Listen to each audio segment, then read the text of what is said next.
Hello, this is just a short overview on taking photographs of Irish Moilies. There's 5 basic tips really that we're going to be talking about today.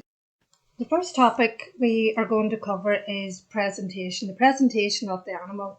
And really there's 4 basic points here, that the animal's clean and not dirty, that the animal's dry and not wet, that the animal is warm and not cold, and the animal's in good condition, not poor condition. So when photographing an animal, especially if the photograph you're going to be using it for to help sell the animal or to enter a competition, a virtual competition online, the animal really needs to be clean. And this may require you to wash the animal beforehand and get the coat, well brushed. And this will apply whether the photograph is being taken, whether it's being a halted photograph or a photograph of the animal in the field. The animal still needs to be clean looking. Take photographs on a dry day. Besides the problems of the camera lens having droplets that will distort your photograph, the animals don't look their best. The hair will be either flattened or sticking up, and it's better if you do take a photograph on a dry day when their coats are, looking better. Again, animals that are cold don't photograph well. They'll not show themselves off. They'll either be standing with a hump on their backs, their heads down.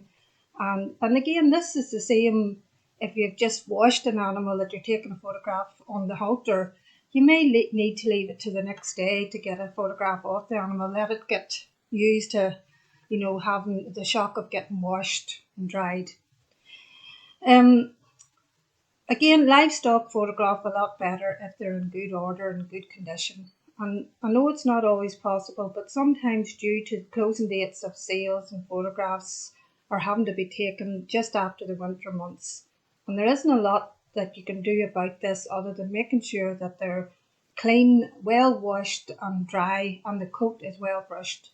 If you can leave it for a few weeks of livestock being on better grass and better weather, they can look like a different animal.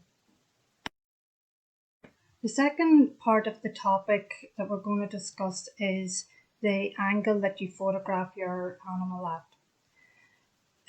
Take the photograph of the livestock on its right side, and this is the side if you were in a show ring that the judge would be looking at, or if you were getting a professional photographer to take a photograph, this is the angle, the right side is the angle you would be taking the photograph of. Again, take the photo side on of your animal to get the full length of the animal.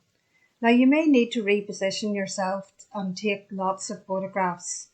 And again, you may have to take the photograph at different heights. And again, it's better to take lots of photographs of side-on position at the different angles and at the different heights rather than just a couple of photographs, because it's wonderful that difference of just stepping around a wee bit, the difference it can make in a photograph.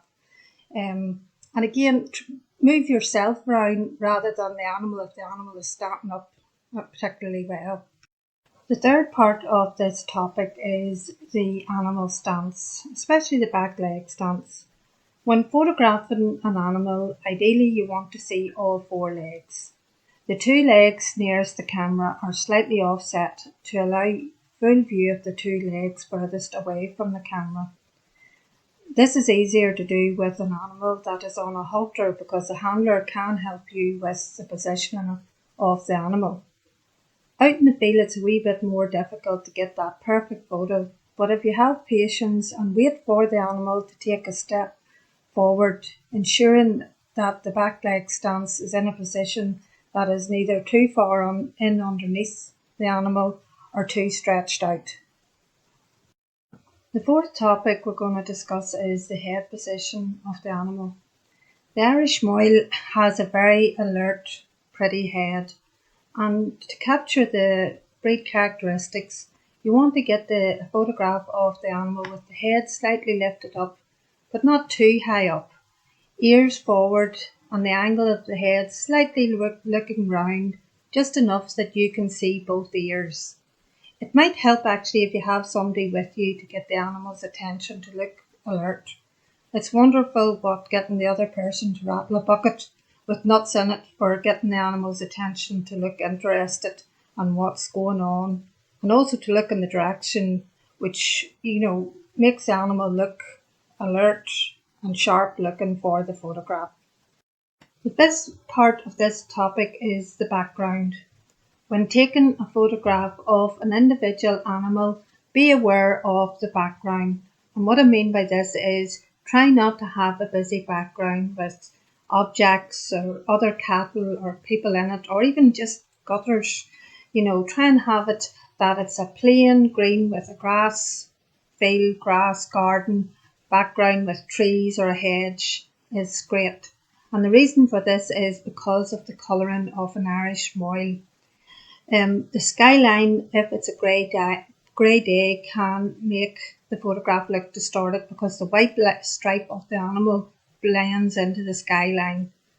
So just be aware of that. It can really distort the photograph if the white stripe is blending into the sky. Another thing to be aware of is the level of the ground. You don't want to make your animal look as if it's starting downhill. You always want it to be looking more uphill.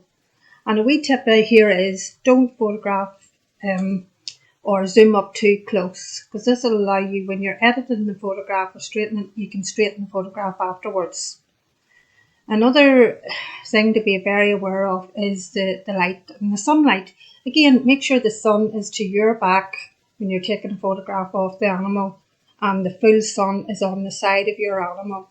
And just be aware of the shadows then that's created from the sun. The head of the animal can throw shadows then down the body, or the halter, the person that's holding the animal, their shadow can show up on the animal as well.